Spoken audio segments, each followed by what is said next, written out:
হতাশা মাদক দিয়ে দূর হয় না। হতাশা দূর হবে, বলে দিব, তিনটা জিনিস, মাত্র তিনটা। কয়টা ভাই? এক, 5 ওয়াক্ত নামাজ। এক কি? নামাজে আপনি অজু করে সেজদা দেন, ইনশাল্লাহ আপনার মনে প্রশান্তি না আসলে আমাকে এসে বলেন যে আসে না।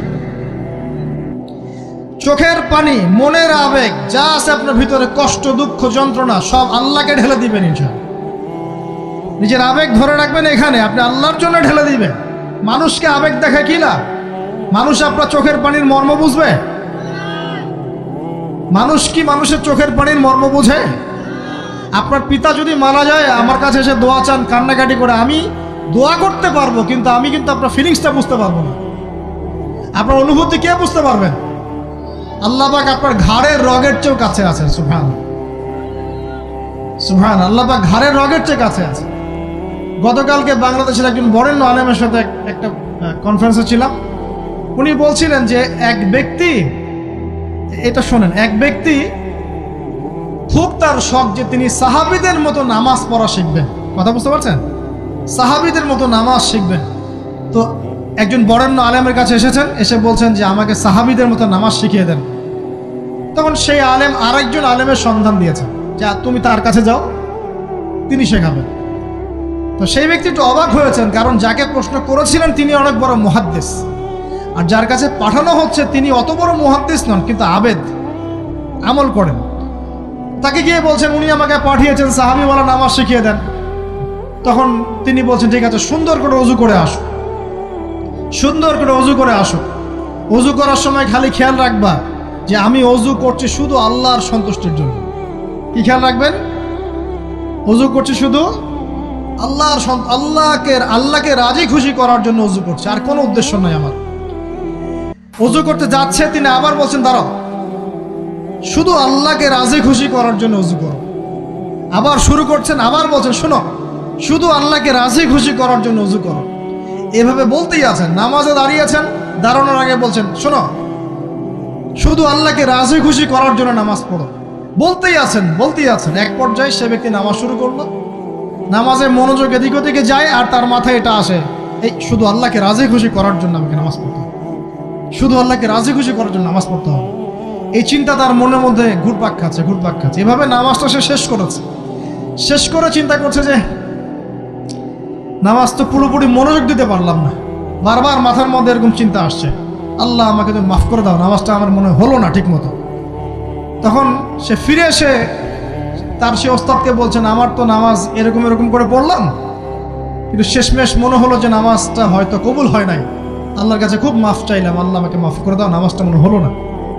তখন সেই যে প্রথম ব্যক্তি যিনি পাঠিয়েছেন তিনি বলছেন এটাই হলো সাহাবীওয়ালা নামাজ। তারা আল্লাহকে রাজি খুশি করার জন্য নামাজ পড়তেন, নামাজ শেষ করে আল্লাহর কাছে ইস্তেগফার করতেন, আল্লাহ কিছুই হলো না, কিছুই হলো। আমার কথা কি বুঝতে পারছেন?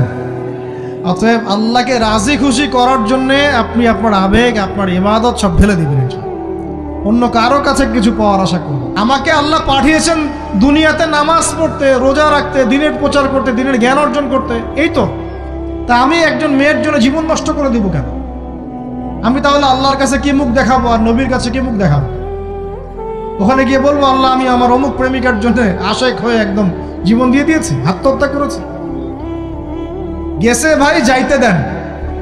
যে ব্যক্তি আপনার অবস্থানকে মূল্যায়ন করে নাই, সে আপনার যোগ্য ছিল না। এখন আপনি কি করবেন? নিজের অবস্থান উন্নত করেন, আপনার পিছনে লাইন ধরে ঘুরবে ইনশাআল্লাহ। এটাই বাস্তবতা। দুনিয়া খুব খারাপ জিনিস। মানুষের অবস্থানকে মূল্যায়ন করে, মানুষের অবস্থানকে মূল্যায়ন করে, কিন্তু আল্লাহ রাব্বুল আলামিন আপনাকে সর্বাবস্থায় ভালোবাসেন। আলহামদুলিল্লাহ। এই যে আমরা এখন অনেক পাপ করছি না, আল্লাহ কি আমাদেরকে আযাব দিয়ে ধ্বংস করে দিয়েছেন? আল্লাহ পাক এখনো আমাদেরকে ভালোবাসেন, রহম করেন, আল্লাহ পাক অপেক্ষা করছেন কখন তওবা করবে, আমি তওবা কবুল করব। এই কখন আমার বান্দা খালি একবার বলে আস্তাগফিরুল্লাহ, আল্লাহ পাক সাথে সাথে মাফ করে দেবেন। আর সেই আল্লাহকে ভুলে আপনি কার পিছনে ছুটছেন? আমরা কিন্তু নিয়াত করতে পারি ভাই যে আমরা যারা ওয়াজ শুনলাম জীবনে কোনোদিন সিগারেটে হাত দিব না ইনশাআল্লাহ। রাজি আছি ভাই? অন্য বড় বড় জিনিস তো বহুত দূরের কথা। আচ্ছা, অনেকে রাজি হয় নাই কেন? আপনারা কি অলরেডি আসক্ত? আমি অনেক ভাইকে দেখেছি মাশাআল্লাহ ইফতার খুলেই একদম ব্যঞ্জন টানা শুরু করে। হ্যাঁ, এটা যে হারাম আপনাদের কেউ ওয়াজ করে শোনায় নাই? এটাকে কি মনে করেন আপনারা, হারাম না হালাল? কেউ বলেছে মাকরু, নাকি মাকরু ফতোয়া দিয়েছে? মাকরুহ শব্দের অর্থ জানেন আপনি? মাকরুহ শব্দের অর্থ কি একটু শোনেন। সূরা বনী ইসরাইল খুলবেন। কোন সূরা? সূরা বনী ইসরাইল। আল্লাহ পাক বলছেন আমি বনু ইসরাইলকে এই কাজগুলো করতে নিষেধ করেছি। কোন কোন কাজ? জেনা করো না, জেনার ধার কাছে যেও না, এতিমের মাল আত্মসাৎ করো না, শিরিক করো না ইত্যাদি। যারা আলেম আছেন তারা আমার কথা বুঝবেন।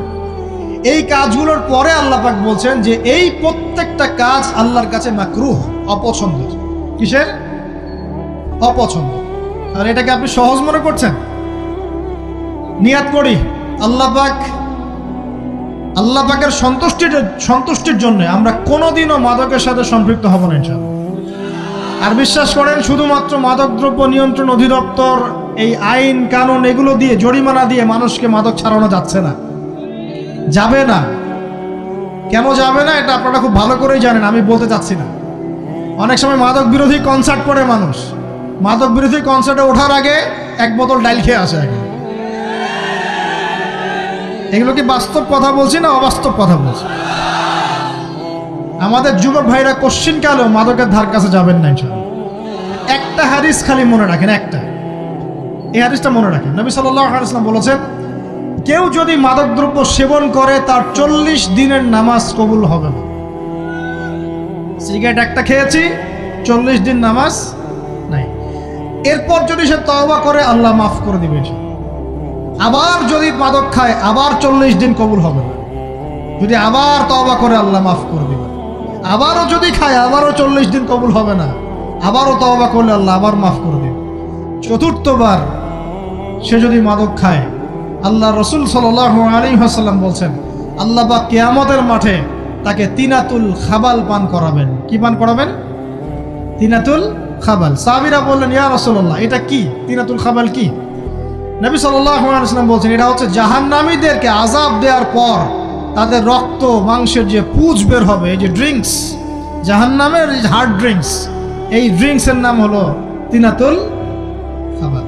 আল্লাহ পাক আমাদের সবাইকে মাদক থেকে বাঁচিয়ে রাখে। আমল হচ্ছে কোরআন তেলাওয়াত। যে ব্যক্তি কোরআন তেলাওয়াত করতে পারে নিয়মিত, তার মনের মধ্যে এই হতাশা, এই ভীরুতা, এই কাপুরুষতা কিচ্ছু আসবে না ইনশাআল্লাহ। আমি গ্যারান্টি দিচ্ছি আপনাকে, হতাশা আসবেই না আপনার মনে যদি আপনি কোরআন বুঝতে পারেন।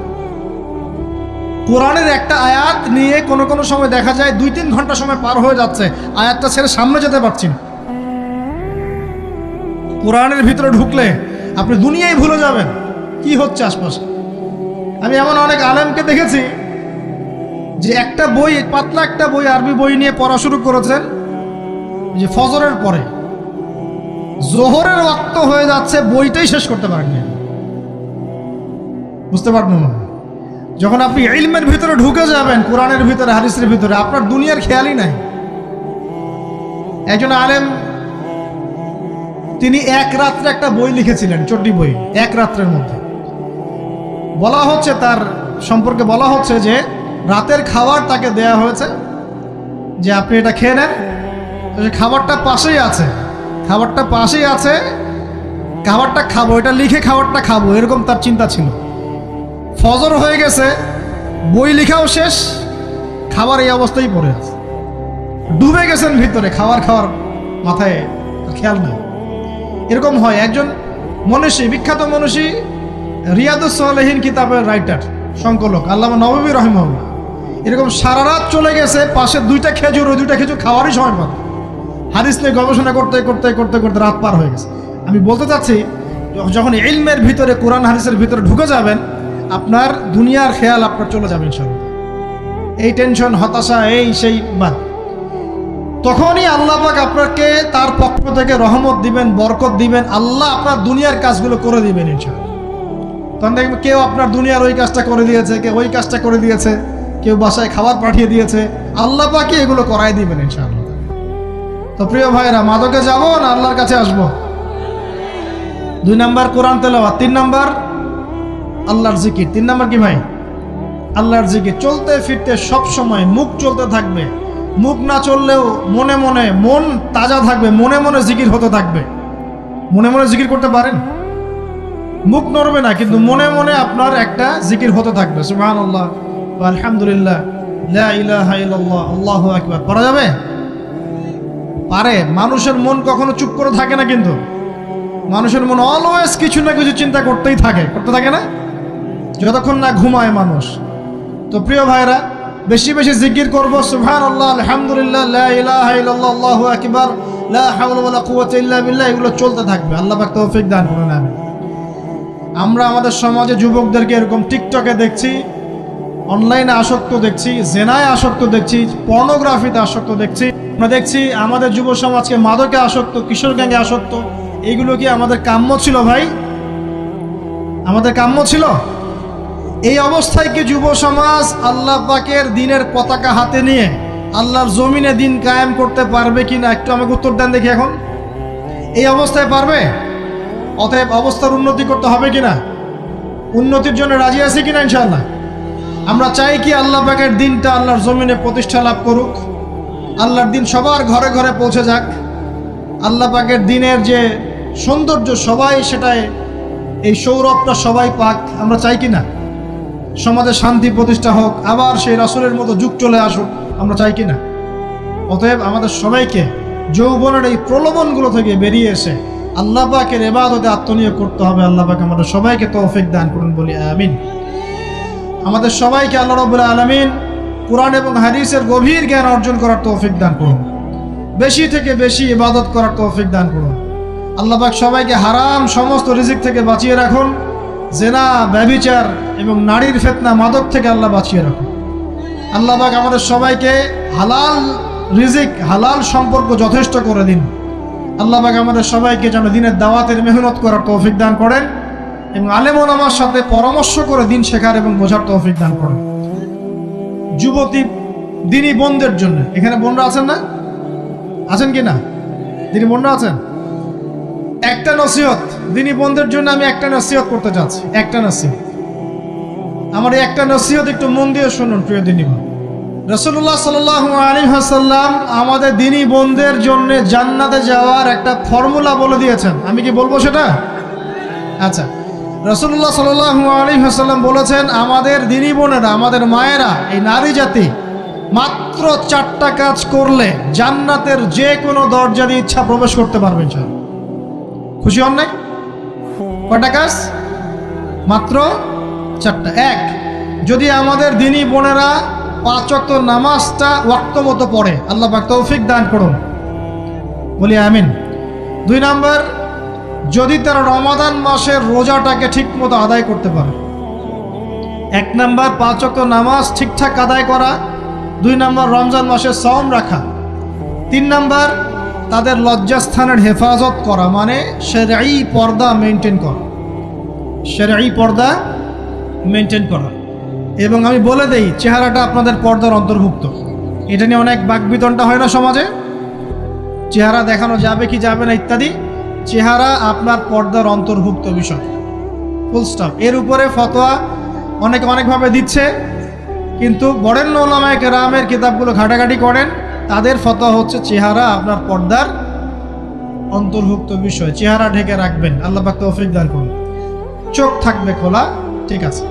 4 নাম্বার, স্বামীর আনুগত্য করতে হবে। স্বামীর আনুগত্য, এই যে আনুগত্য শব্দ শুনলেই মানুষের একটা মানে নেগেটিভ ধারণা তৈরি হতে পারে। স্বামীর আনুগত্য মানে কি আমি তার দাসত্ব করব?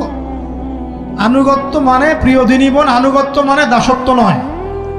আনুগত্য মানে কোরআন সুন্নাহর যে বিধানগুলো আপনার স্বামী আপনাকে পালন করতে বলবে, আপনি সেগুলো করবেন, আপনি করতে বাধ্য। কিন্তু স্বামী যদি কোরআন সুন্নাহর বাইরে কিছু করতে বলে, সেটা মানতে আপনি বাধ্য নন। স্বামী যদি আপনাকে বলে যে সুদ খাও, এই সুদি এনজিওতে আসো, নাম লেখাও। স্বামী যদি আপনাকে বলে যে আসো বেপর্দায় বাইরে যাই, সাজুগুজু করে বের হও, চলো ঘুরে আসে বেপর্দায়। স্বামী যদি বলে দেবরকে একটু খাবারটা দিয়ে আসো, আমার অফিসের কলিগ আসছে, খাবার পরিবেশন করো, আসো ডাইনিংয়ে আসো, এই যে হারাম কাজ বেপর্দার আদেশ করছে, সুদের আদেশ করছে, আপনি সেগুলো পালন করবেন না। কিন্তু হালাল বৈধ যে কোনো বিষয় আপনি স্বামীর আনুগত্য করবেন, এটা আপনার উপর ফরজ। এই 4টা কাজ যদি আপনি করতে পারেন, জান্নাতের যে কোনো দরজা দিয়ে ইচ্ছা আপনি প্রবেশ করতে পারবেন ইনশাআল্লাহ। আল্লাহ পাক আমাদের দিনী বোনদেরকে এই 4টা কাজ করার তৌফিক দান করুন। আমাদের সবাইকে আল্লাহ পাক জান্নাতের জন্য